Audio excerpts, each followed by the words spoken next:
Hi everyone, are you ready to take some notes? Because I'm ready to give some notes. Today what we're going to do is we're going to start talking about fish. We're going to do our general fish notes here. So hopefully you got a piece of paper out or you kind of downloaded the little skeleton outline that I have up on Google Classroom.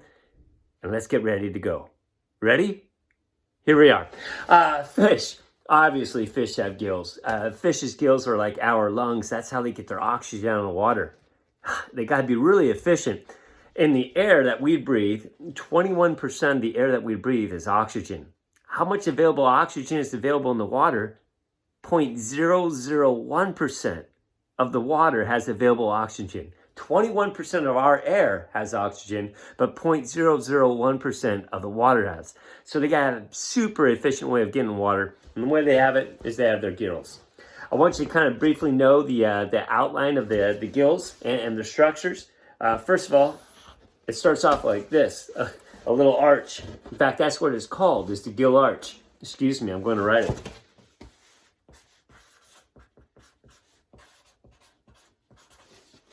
There, I wrote it. That's your gill arch. Now, coming off the gill arch are kind of like these trees that kind of come up like this.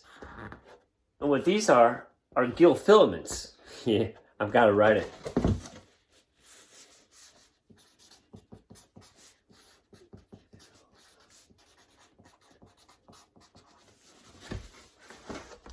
You got the gill filaments coming up like little trees, and then coming off the little trees are going to be branches of the trees called gill ridges.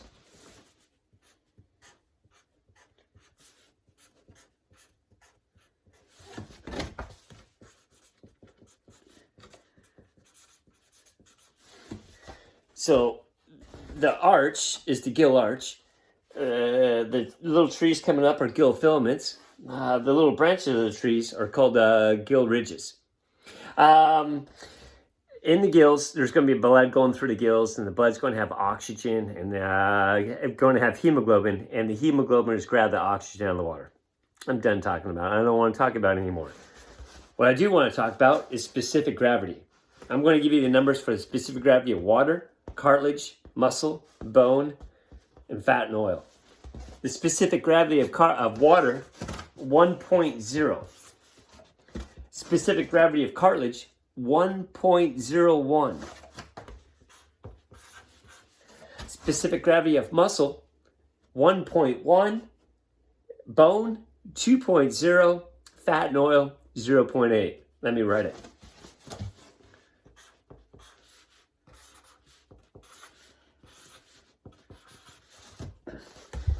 Now, what does all this mean?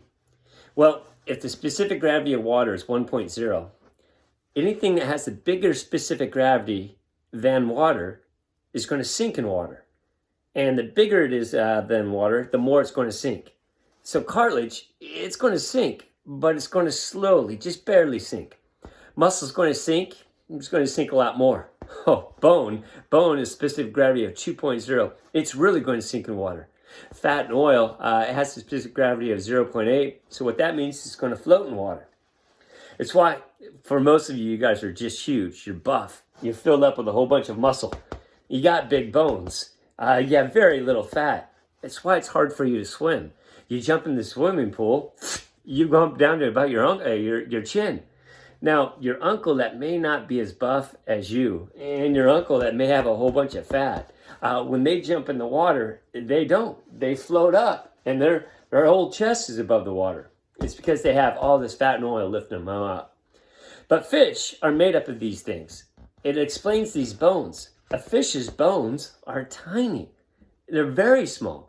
And the reason why they're small is that they have to be small. Specific gravity of 2.0 means that they're really going to weigh the fish down and make them sink.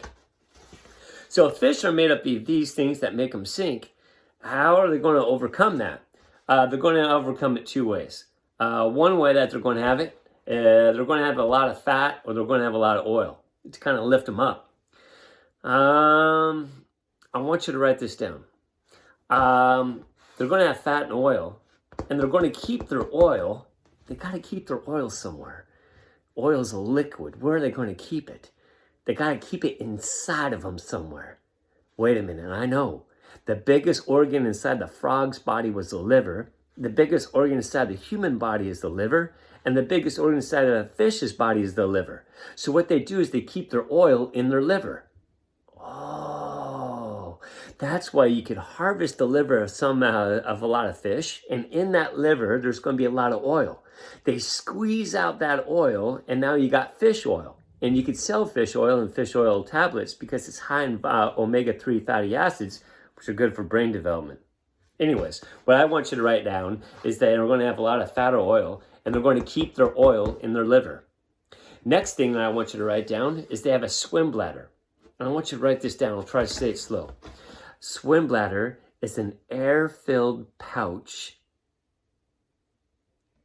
that's part of their esophagus. The swim bladder is an air-filled pouch that's part of their esophagus. Next thing I want you to write down, put a star next to it, must always stay the same size. Okay, let's digest that for a minute. If I was a fish, my esophagus is my tube that goes from my larynx down to my stomach. Well, going off of that, there's going to be a little pouch that's filled up with air, and that's my swim bladder. So if I was a fish, and all of a sudden I started swimming down, getting deeper in the water, what's going to happen is the water pressure is going to increase. And when the water pressure increases, that's going to put pressure on my swim bladder. It's going to make it get smaller. It's going to compress the air in there. But what I just told you to star is that it must always stay the same size.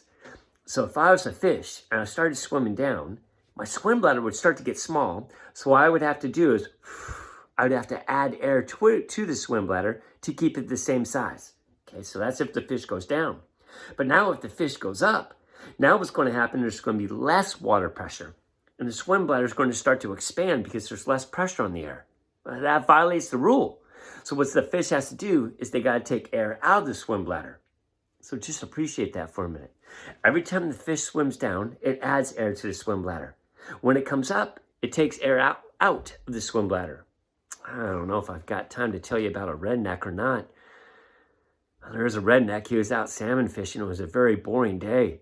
And all of a sudden, on his fishing pole, it started bouncing. He was going to bite. He set the hook.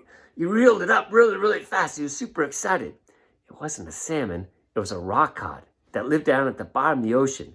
And he reeled it up so fast, and there was a fight going on between him and the fish. You could feel it. And all of a sudden, halfway up, the fish stopped fighting. It was just like dead weight. He reeled it up, and he realized what happened. He reeled it up so fast that the fish didn't have a chance to take the air out of the swim bladder. And the swim bladder is starting getting big and big and big. And the swim bladder on the fish is located right behind the eye. And since it got so big, the eyes popped out of its head. They were still attached, but they came out. It kind of made the fish die. And then the swim bladder continued to get bigger as the redneck started reeling up. It got so big that it started coming out of its mouth. And out of the mouth, there was this big pouch coming out of the fish's mouth. That was the swim bladder. I don't know if that redneck did it, but he shoulda, he coulda, he did. He took a knife and he stabbed that. And when he stabbed it, you just heard shh, all the air leaking out of the swim bladder. God, someday, I don't know what I'm going to do with that redneck. Back to my stories. Hey, fish are colored. I want you to know these coloration patterns. The first one is countershaded. Countershaded is being dark on the top, being light on your belly. Think about why that'd be great.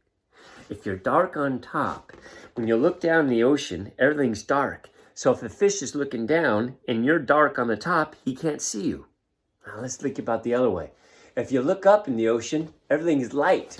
So if you're up above a fish and someone was looking up and if you had a white belly, you can't be seen. So a lot of fish are countershaded, being dark on the top, being light on the belly. Next one, disruptive colorization. Let me draw it.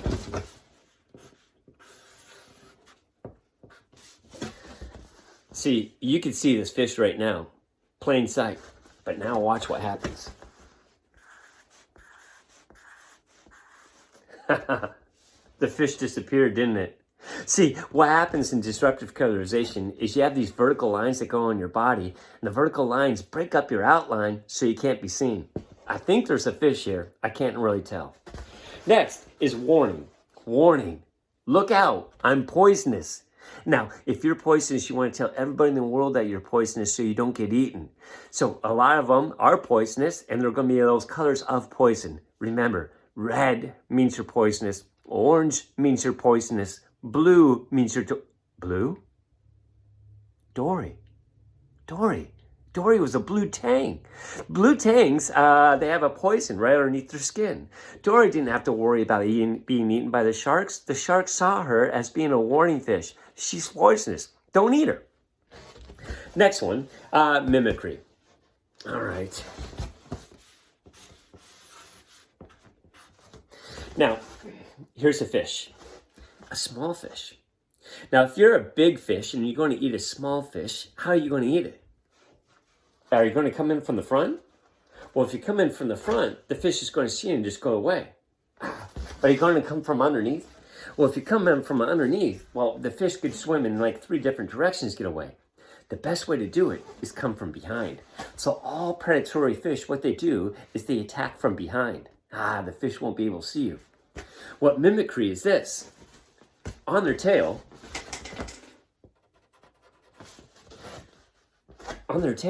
they have a fake eye, a little spot. And then going over the real eye, they have a little line going over the real eye. So then the predatory fish goes, wait a minute, here's the fish I'm going to eat. I got to come in from the back. But the back is really the front. That's what mimicry is. You're having a fake eye spot. The last one, camouflage. Camouflage is, well, we know what camouflage is. I got to keep my video under 14 minutes. So what I'm going to do is I'm going to stop this video right here. And I want to start another video, but it's not going to be that long. Let me stop.